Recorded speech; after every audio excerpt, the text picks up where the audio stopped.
Welcome बच्चों, कैसे हैं आप लोग। तो इस वीडियो में हम लोग पढ़ेंगे reactivity of nucleophile towards carbonyl compound that is aldehyde and ketone. अगर आप लोग मेरे चैनल पे आए हैं तो कुछ नया जरूर सीख कर जाए। तो चलिए स्टार्ट करते हैं।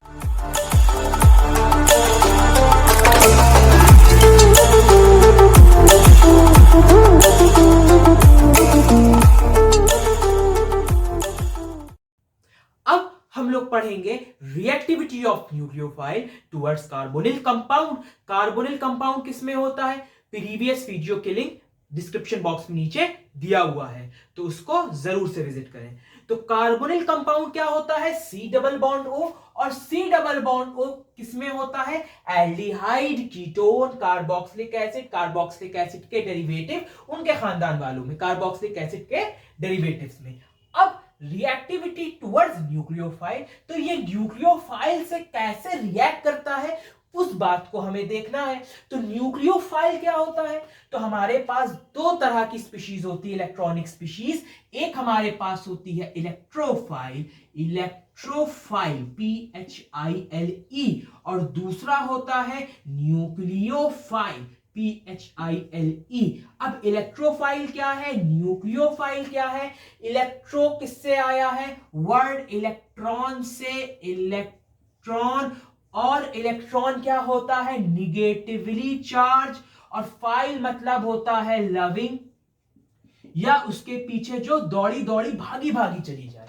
तो जो इलेक्ट्रॉन के पीछे भागी भागी चली जाए, या निगेटिव चार्ज के पीछे भागी जाए, या इलेक्ट्रॉन को के पीछे वो तरस रही हो, तो उसको हम लोग कहते हैं इलेक्ट्रोफाइल। और निगेटिव चार्ज के लिए कौन मरेगा, सीधी सी बात है, पॉजिटिव चार्ज, यानी इलेक्ट्रोफाइल क्या है, पॉजिटिव चार्ज है। सिमिलरली न्यूक्लियोफाइल, तो न्यूक्लियो मतलब क्या आया है, न्यूक्लियो जो वर्ड आया वो आया है न्यूक्लियस से, और न्यूक्लियस में क्या होता है, पॉजिटिव चार्ज। तो जो पॉजिटिव चार्ज की तरफ भागी भागी जाए या उनको पसंद करती है, पॉजिटिव चार्ज को जो पसंद करती हैं उनको हम लोग न्यूक्लियोफाइल कहते हैं बेटा। और न्यूक्लियोफाइल क्या होंगी, निगेटिव चार्ज होंगी। न्यूक्लियोफाइल क्या है, निगेटिव चार्ज। तो निगेटिव किसकी तरफ भागेंगी, पॉजिटिव चार्ज के लिए। तो सबसे पहले बात हमें समझ में आई, रिएक्टिविटी टुवर्ड्स न्यूक्लियोफाइल। तो न्यूक्लियोफाइल हमारे पास क्या है, निगेटिवली चार्ज स्पीशीज है। अब एल्डिहाइड और कीटोन के पर्सपेक्टिव में कि कैसे रिएक्टिविटी होगी, हमको दो चीज समझना जरूरी है, that is inductive effect. Inductive effect कैसे प्ले में आता है, और स्टेरिक इफेक्ट कैसे काम आता है। तो मैं इसको रख किए देता हूं। अगर इंडक्टिव इफेक्ट आपको पता है तो बहुत अच्छी बात है, नहीं पता है तो अभी देख लेते हैं। इंडक्टिव इफेक्ट जो वर्ड आया है वो आया है इंड्यूस से। इंड्यूस का मतलब पैदा कर देना या सामने वाले को प्रभावित कर देना। अब इसका सबसे अच्छा एग्जाम्पल है, जो 9th क्लास के टॉपर हैं आप में से, उसमें से आप लोग ने पढ़ा होगा GLE, गोल्ड लीफ इलेक्ट्रोस्कोप। तो गोल्ड लीफ इलेक्ट्रोस्कोप क्या बताता है बच्चों, अगर हमारे पास ऐसे गोल्ड लीफ इलेक्ट्रोस्कोप में दो हमारे पास गोल्ड लीफ रहती थी, अगर यहां पे पॉजिटिव चार्ज है और यहां पे पॉजिटिव चार्ज है, तो ये क्या कर जाते थे, सीधी सी बात है, like charge repel each other. तो ये इस तरफ भागेगा और ये इस तरफ भागेगा। वेयर एज अगर यहां पे निगेटिव चार्ज होता तो पॉजिटिव निगेटिव एक दूसरे की तरफ अट्रैक्ट कर जाती, और दोनों जो लीफ हैं वो क्या आ जाती, पास पास आ जाती। यहां पे हम लोग ऐसे पढ़ते थे कि यहां पे हमारे पास एक लीफ है, वो इसको क्या इंड्यूस करेगी। सिमिलरली हम लोग के पास क्या होती है, हमें पता है, फिजिक्स में भी पढ़ा है हमने, इंड्यूस्ड ईएमएफ। तो इंड्यूस्ड ईएमएफ क्या होता है, यानी कि यहां पे हमारे पास एक कॉइल है और यहां पे भी हमारे पास एक कॉइल है। तो जब हम यहां पे ईएमएफ, यहां पे हम ऐसे समझ लेते कि ईएमएफ क्या है, करंट है, इलेक्ट्रोमोटिव फोर्स। अगर करंट इस डायरेक्शन में बह रहा है तो यहां पे अगर दूसरी कॉइल होगी तो उसके दूसरे डायरेक्शन में करंट फ्लो करने लगेगा, यानी इस कॉइल की वजह से इस कॉइल में करंट बहने लगा, और वो भी क्या हुआ, उल्टे डायरेक्शन में बहने लगा। यानी इस कॉइल ने इसके ऊपर इफेक्ट डाला, इसको कहना चाहिए प्रभावित किया, इसी को हम लोग कह देते हैं इंड्यूस करना। तो इंडक्टिव इफेक्ट में भी कुछ ऐसा ही होता है। तो यहां पे क्या होगा, तो यहां पे हमको समझ लेना है, अगर देखें हमारे पास क्या है, फॉर एग्जाम्पल एक कार्बन चेन थी, 1 2 3 4। अब यहां पे एक ऐसी स्पीशीज आ गई, मान लीजिए CH3 आके अटैच हो गई, और CH3 हम लोग को याद रखना है, CH3 is an electron donating species. क्या है, इलेक्ट्रॉन डोनेटिंग स्पीशीज है। इलेक्ट्रॉन डोनेटिंग स्पीशीज का मतलब क्या है कि वो इलेक्ट्रॉन दान देती है, या इलेक्ट्रॉन को निकालती है, या इलेक्ट्रॉन देने की कोशिश करती है, डोनेट करती है। अब इलेक्ट्रॉन डोनेट करेगा कौन, जिसके पास इलेक्ट्रॉन एक्सेस में होंगे, और अगर इलेक्ट्रॉन एक्सेस में होगा तो ये निगेटिव स्पीशीज होगी, वो बात की बात है। तो ये क्या करेगी, इलेक्ट्रॉन डोनेटिंग स्पीशीज है, ये इस कार्बन चेन पे आई, अटैच हुई, और इसने अपना काम करना शुरू किया। इसने कोशिश करी कि जो इसके पास एक इलेक्ट्रॉन है वो इस कार्बन पे आ जाए। इससे हुआ क्या, इसके ऊपर क्या आया, डेल पॉजिटिव, क्योंकि इससे का एक इलेक्ट्रॉन इससे थोड़ा दूर गया। इसके ऊपर आया डेल निगेटिव चार्ज। अब इससे जो एडजेसेंट यानी बगल वाले कार्बन होंगे उसके ऊपर भी इफेक्ट आएगा, लेकिन इतना ज्यादा नहीं आएगा, थोड़ा कम आएगा। तो उसके ऊपर हमने डबल डेल, यानी डेल मतलब है स्मॉल इफेक्ट, तो यानी कि डेल मतलब कि इसके कंपैरिजन में इस कार्बन में और कम इफेक्ट पड़ेगा, और सबसे कम थर्ड कार्बन पे पड़ेगा डेल निगेटिव, और फोर्थ कार्बन पे तो इफेक्ट ही नहीं पड़ेगा। ठीक है, तो इस फिनोमिना को कहते हैं हम लोग इंडक्टिव इफेक्ट। और ये जो CH3 है, जिसके ऊपर कौन सा चार्ज डेवलप हुआ है, पॉजिटिव चार्ज डेवलप हुआ है, तो इस तरह के इंडक्टिव इफेक्ट को कहते हैं प्लस आई इफेक्ट। यानी कि इस CH3 ने सामने वाले कार्बन को प्रभावित करके, या इसके ऊपर क्या किया, अपनी प्रेजेंस की वजह से इसने क्या किया, सामने वाले पे अपोजिट निगेटिव चार्ज जनरेट कर दिया। तो इसी को कहते हैं कि CH3 ने इन तीनों कार्बन पे क्या किया, माइनस डेल चार्ज को इंड्यूस किया, और खुद पे क्या हुआ, पॉजिटिव। तो प्लस आई इफेक्ट इसको कहते हैं। इसके रिवर्स में अगर हम देखें, अगर हमारे पास कोई एक इलेक्ट्रॉन विदड्रॉइंग स्पीशीज है, क्लोरीन, जैसे क्लोरीन को हम समझ लेते हैं, क्लोरीन क्यों, क्योंकि क्लोरीन के पास 7 इलेक्ट्रॉन है बच्चा, और वो क्या करेगी, वो आएगी कार्बन से अटैच होके, और इस नियत से आएगी, चोर चकार है कि इसका एक इलेक्ट्रॉन मैं लेके निकल जाऊं और मेरा ऑक्टेट कंप्लीट हो जाए। तो हम समझ गए कि ये क्या है, इलेक्ट्रॉन विदड्रॉइंग है, चोरी करती है इलेक्ट्रॉन की। तो ये क्लोरीन आई और यहाँ पे अटैच हो गई, और इसने कार्बन की इलेक्ट्रॉन को अपनी तरफ खींचने की कोशिश की, तो डेल निगेटिव खिंचा हुआ, तो इसके ऊपर का इलेक्ट्रॉन थोड़ा दूर भागा, तो डेल पॉजिटिव। इसका इफेक्ट इस पे भी आएगा, एडजेसेंट यानी बगल वाले कार्बन पे, तो लेकिन इतना ज्यादा नहीं आएगा, थोड़ा कम, तो डेल पॉजिटिव, और इस पे सबसे कम आएगा डेल पॉजिटिव, और फोर्थ कार्बन पे तो इफेक्ट नहीं पड़ेगा। यानी इंडक्टिव इफेक्ट का जो असर होता है वो सिर्फ 3 कार्बन तक महसूस होता है। इसके ऊपर कौन सा चार्ज डेवलप हुआ, निगेटिव, और इसने इस पे क्या इंड्यूस किया, डेल पॉजिटिव चार्ज किया। अच्छा, इसके ऊपर क्या हुआ, निगेटिव। तो इस तरह के इफेक्ट को हम लोग कहते हैं माइनस इंडक्टिव इफेक्ट, या माइनस आई इफेक्ट कहते हैं। तो ये हमें समझ में आया कि ये इंडक्टिव है, ये भी हमारे पास इंडक्टिव है, पॉजिटिव और निगेटिव। इसको क्या कहते हैं, ये हमारे पास क्या है, इलेक्ट्रॉन शिफ्टिंग का तरीका है, या इलेक्ट्रॉन डिस्प्लेसमेंट का तरीका है। ठीक है, अच्छा, ये क्या है, परमानेंट इफेक्ट है, और साथ ही में, ठीक है, परमानेंट है, और उसमें पार्शियल शिफ्टिंग होती है। पहला, दूसरा, तीसरा, फोर्थ क्या है, पार्शियल शिफ्टिंग होती है।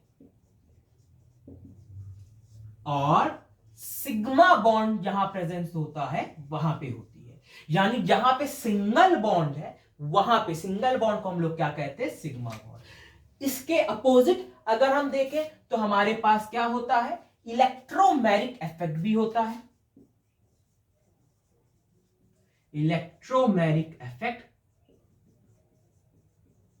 ठीक है, वो इसका उल्टा है, वो भी एक इलेक्ट्रॉन शिफ्टिंग और इलेक्ट्रॉन डिस्प्लेसमेंट का तरीका है।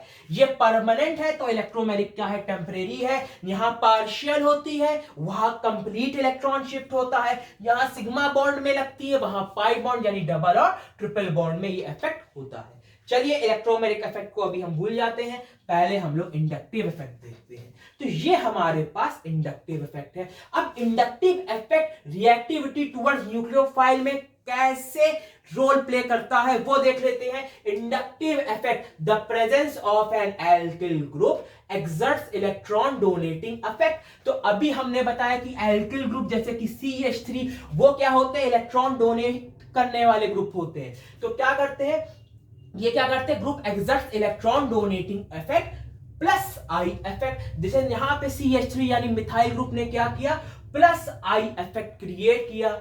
The presence of one or more alkyl group at the carbon of the carbonyl compound would decrease the magnitude of positive charge, therefore reducing the reactivity of carbonyl groups towards nucleophile।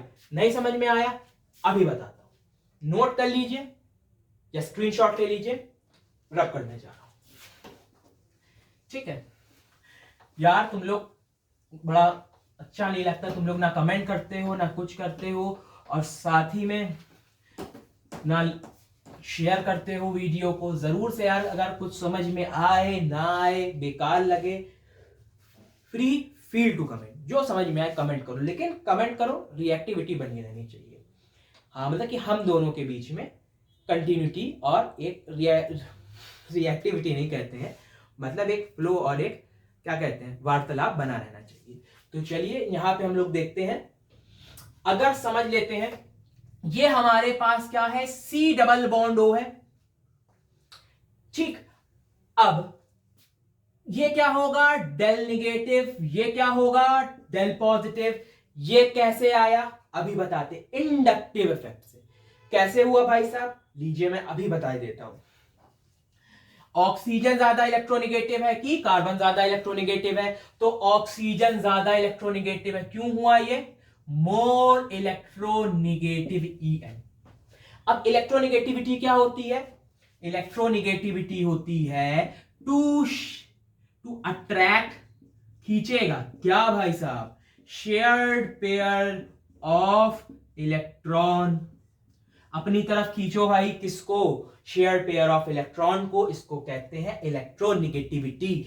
अब oxygen ज्यादा electronegative है, तो वो क्या करेगा, electron को अपनी तरफ खींचेगा, इलेक्ट्रॉन उसकी तरफ खींचेंगे तो डेल माइनस डेल पॉजिटिव।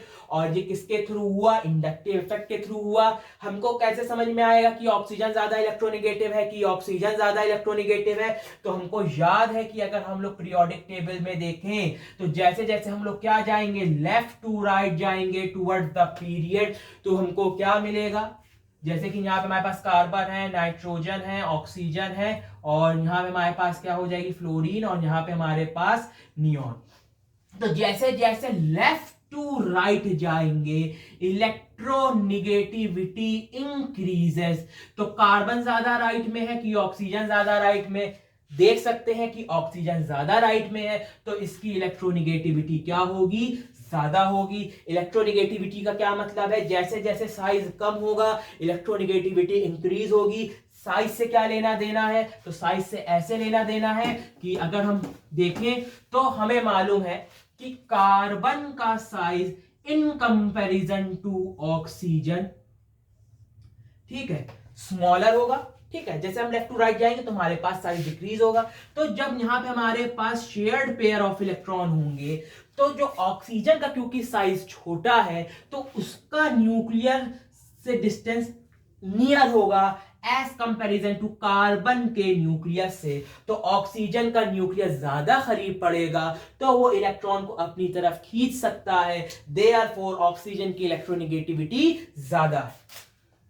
ठीक है, यहां तक बात हम लोग को समझ में आ चुकी है। अब हम क्या समझ रहे थे, फॉर एग्जाम्पल हमारे पास C डबल बॉन्ड O है और यहां पे हमारे पास H लगा है, यहां से हमारे पास H लगा है। एक और कंडीशन है C डबल बॉन्ड O, एक तरफ CH3 लगा है, दूसरी तरफ H लगा है, पहली कंडीशन। दूसरी कंडीशन और तीसरी कंडीशन में CH3 C double bond O CH3 and that is third condition.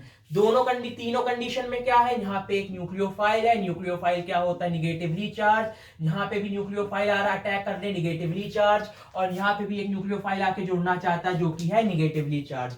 Now अब हमें पता है कि देखते हैं, सबसे पहले इसको देखते हैं, CH3 CH3 CH3 क्या है, इलेक्ट्रॉन डोनेटिंग है, इलेक्ट्रॉन देगा जबरदस्ती। तो जब ये इलेक्ट्रॉन देगा तो यहां से भी इलेक्ट्रॉन मिला, यहां से भी इलेक्ट्रॉन मिला, इसके ऊपर आया डेल पॉजिटिव, इसके ऊपर आया डेल पॉजिटिव, और इसके ऊपर आया डेल निगेटिव दो बार।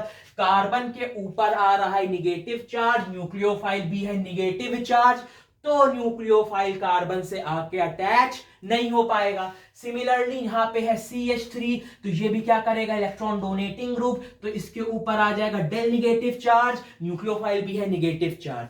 अच्छा, इन दोनों में इसमें आसानी से न्यूक्लियोफाइल ऐड हो जाएगा, क्योंकि यहां पे बस एक CH3 क्या कह रहा है, इलेक्ट्रॉन डोनेट कर रहा है, as comparison to third one, क्योंकि वहां पे दो मिथाइल ग्रुप हैं और दोनों इलेक्ट्रॉन डोनेट करने की कोशिश कर रहे हैं, तो कार्बन के ऊपर ज्यादा निगेटिव चार्ज है। अब जब हम यहां पे आएंगे फर्स्ट वाले में, तो ना यहां पे का CH3 है, ना यहां पे CH3 है, यानी यहां पे एल्किल ग्रुप प्रेजेंट नहीं है, तो ये क्या हो जाएगा, यहां पे न्यूक्लियोफाइल सबसे इजीली अटैच हो जाएगा। तो इंडक्टिव इफेक्ट के थ्रू हमें ये समझ में आया the presence of an alkyl group. यहां पे एल्किल ग्रुप था एक, यहां पे एल्किल ग्रुप थे दो, that is exerts a electron donating inductive effect. तो यहां पे इलेक्ट्रॉन डोनेटिंग क्या कर रहे हैं, दोनों इंडक्टिव इफेक्ट कर रहे हैं, जिसकी वजह से the presence of one or more alkyl group at the carbon of the carbonyl compound, the presence of one or more alkyl group at the carbon group would decrease the magnitude of positive charge। तो यहां पे ज्यादा negative है, यहां पे कम negative है, और यहां पे एकदम निगेटिव नहीं है। तो जितने ज्यादा एल्किल ग्रुप होंगे उतना ज्यादा निगेटिव चार्ज होगा, जितना ज्यादा निगेटिव चार्ज होगा उतना कम पॉजिटिव चार्ज होगा, would decrease the magnitude of positive charge, therefore reducing the reactivity of carbonyl group towards nucleophile। तो हम सबसे पहले कह सकते हैं कि फर्स्ट का कहना चाहिए रिएक्टिविटी सबसे ज्यादा है, सेकंड की उससे कम है, और थर्ड की सबसे ज्यादा कम है। तो ये किससे हमने एक्सप्लेन किया है, थ्रू इंडक्टिव इफेक्ट। नोट कर लीजिए।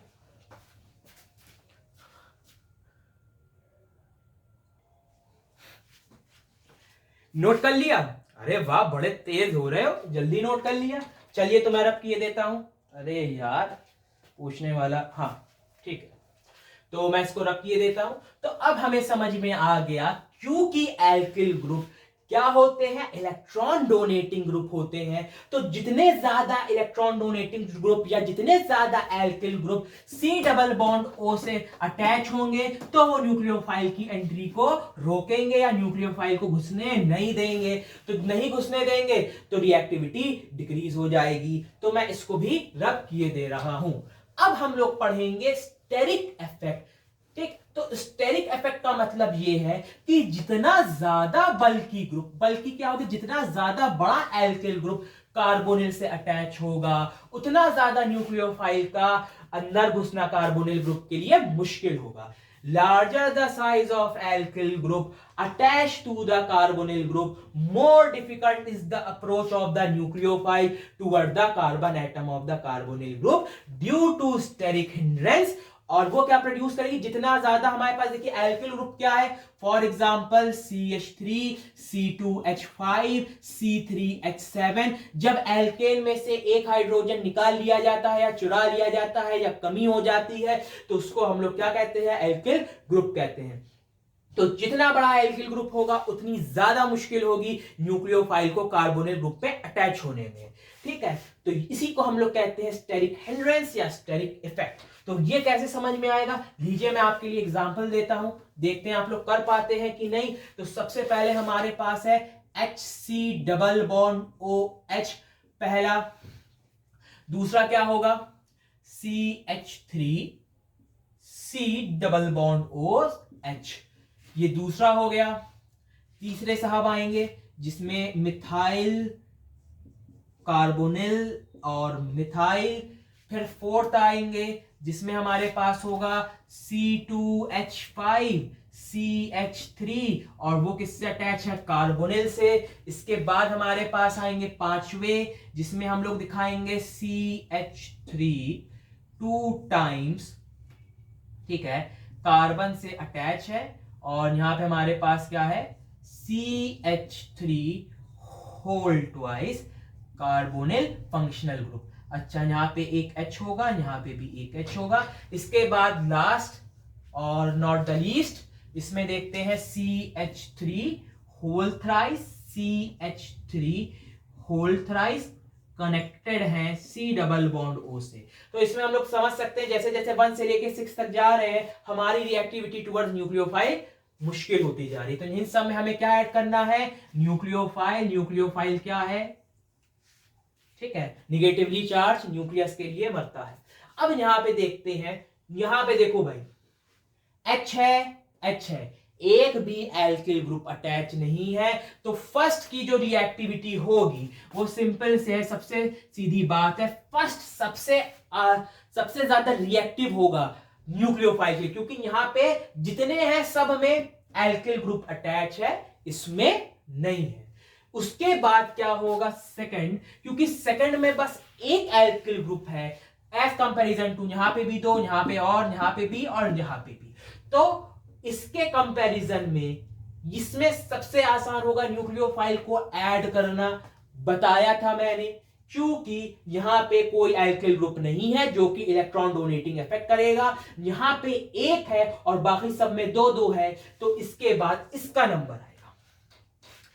अब तीसरा है और चौथा है, तो अब यहां पे स्टेरिक इफेक्ट करेगा, यहां पे भी एल्किल ग्रुप, यहां पे भी एल्किल ग्रुप, यहां पे भी एल्किल ग्रुप, यहां पे भी एल्किल ग्रुप। तो अब स्टेरिक इफेक्ट कहता है कि जहां पे ज्यादा बल्कियर यानी हैवी या बड़ा एल्किल ग्रुप अटैच होगा तो वहां पे न्यूक्लियोफाइल को ऐड करना ज्यादा मुश्किल है। तो यहां पे CH3 है, यहां पे C2H5 है, यहां पे CH3 है, यहां पे CH3 है। तो इन दोनों में बल्कियर कौन है? ये वाला बल्कियर है, तो इसमें ऐड करना आसान है। तो यहां पे क्या हो जाएगा? थर्ड में होगा और उसके बाद फिर फोर्थ आएगा।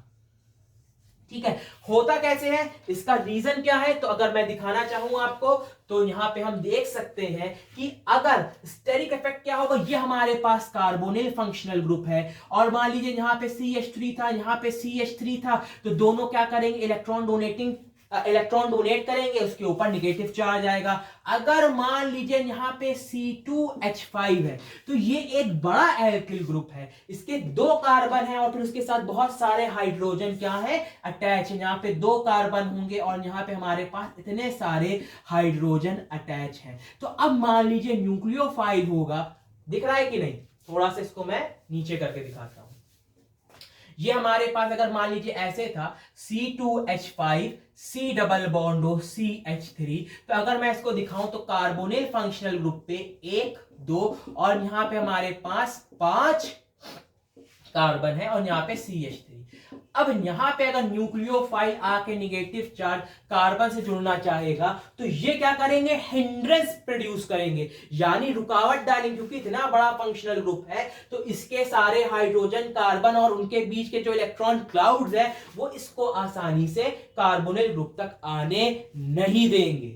तो जितना बड़ा फंक्शनल ग्रुप होगा उतनी ज्यादा जितना बड़ा एल्किल ग्रुप होगा उतना ज्यादा न्यूक्लियोफाइल को कार्बोनिल ग्रुप तक रीच करने में दिक्कत होगी और इसी को कहते हैं स्टेरिक हिंड्रेंस। और स्टेरिक हिंड्रेंस के थ्रू जो हमारे पास डिक्रीज होती है रिएक्टिविटी में टुवर्ड्स न्यूक्लियोफाइल, उसको हम लोग कहते हैं स्टेरिक इफेक्ट। तो यहां पे CH3, यहां पे CH3, यहां पे C2H5, यहां पे बल्कियर ग्रुप है, ये ज्यादा हिंड्रेंस प्रोवाइड करेगा, तो ये ज्यादा रिएक्टिव है towards nucleophile as compare to this. तो 1 2 3 4। अब जब हम 5 में आते हैं तो 5 में अगर देखना चाहें तो 5 में हमारे पास क्या है? CH3, ठीक है, CH3, और ये किससे कनेक्टेड है हमारे पास? ओफो, गलत हो गया, थोड़ा सही कर लेना यार, तुम लोग तो अक्लमंद हो।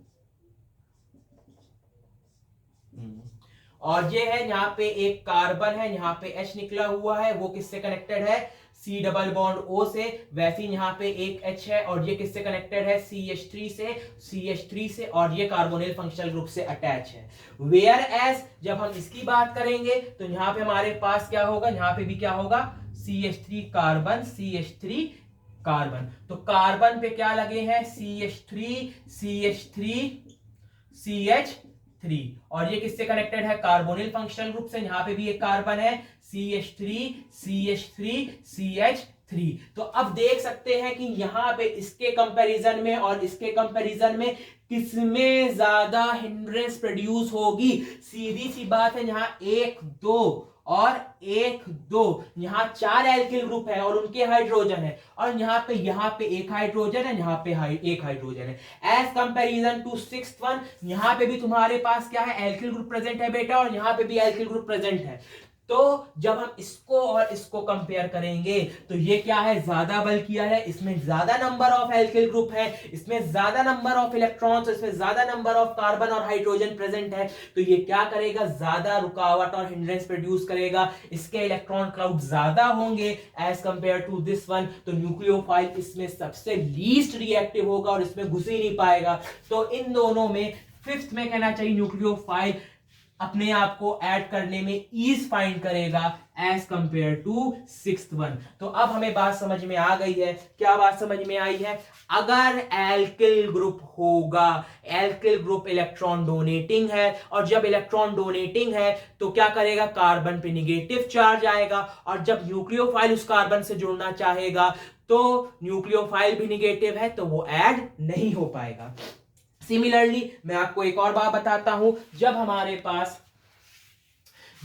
पास कंपैरिजन आता है एल्डिहाइड और कीटोन का, तो कौन ज्यादा रिएक्टिव होता है टुवर्ड्स न्यूक्लियोफाइल।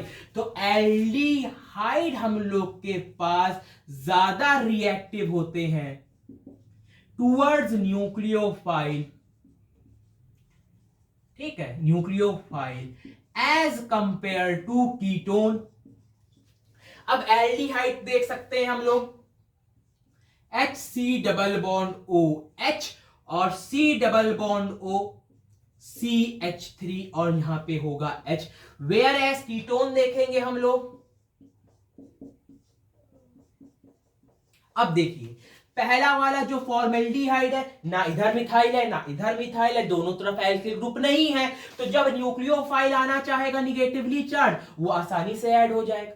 अब यहां पे जब न्यूक्लियोफाइल आएगा तो एक तो हमारे पास क्या करेगा, इसके ऊपर इलेक्ट्रॉन देगा, निगेटिव चार्ज है, तो यहां पे थोड़ी दिक्कत होगी, लेकिन फिर भी ऐड हो जाएगा। लेकिन वेयर एज जब न्यूक्लियोफाइल इसमें आना चाहेगा तो यहां पे भी क्या करेगा, इलेक्ट्रॉन डोनेट करेगा, तो निगेटिव चार्ज, ये भी इसके ऊपर इलेक्ट्रॉन डोनेट करेगा तो इसके ऊपर डबल निगेटिव चार्ज। तो इसमें न्यूक्लियोफाइल क्या करेगा, कंपैरेटिवली मुश्किल महसूस करेगा एज कंपेयर टू एल्डिहाइड। तो अब हम समझ गए हैं, क्योंकि एल्डिहाइड में कार्बोनिल के बगल में एक H जरूर से होगा, लेकिन वेयर एज कीटोन में कार्बोनिल के दोनों तरफ हमारे पास क्या होते हैं, कार्बन होते हैं। तो एल्डिहाइड में न्यूक्लियोफिलिक एडिशन ईज से होगा एज कंपेयर टू कीटोन। तो नेक्स्ट लेक्चर में बच्चा लोग हम लोग पढ़ेंगे प्लस आर इफेक्ट, यानी बेंजीन में हमारे पास जो ऑर्थो और पैरा पोजीशन पे जो प्लस आर इफेक्ट दिए देखा जाता है, उसको डिस्कस करेंगे। आप लोग फ्री महसूस करिए, आप लोग जरूर से मेरे वीडियो में कमेंट किया करो यार तुम लोग, और शेयर करो, और मेरे चैनल को ऐसे ही प्यार देते रहो। Thank you.